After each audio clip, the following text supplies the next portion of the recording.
সামাজিক যোগাযোগ মাধ্যমে ছড়িয়ে পড়েছে হিরো আলম মারা গেছেন এমন একটি খবর।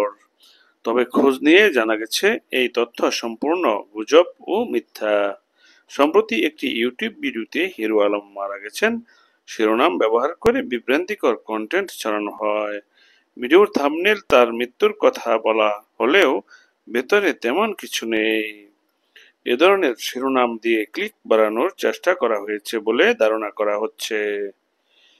হিরো আলম, যার আসল নাম আশরাফুল আলম সাঈদ, বর্তমানে সুস্থ আছেন বলে কোনো নির্ভরযোগ্য উৎস থেকে তার মৃত্যুর সম্পর্কে তথ্য পাওয়া যায়নি।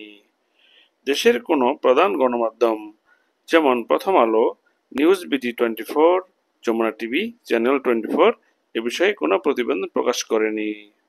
এ ধরনের ভুয়া খবর সামাজিক অস্থিরতা তৈরি করতে পারে এবং ডিজিটাল নিরাপত্তা আইনে এর দায় পড়তে পারে ভিডিও নির্মাতা বা প্রচারকারীদের উপর।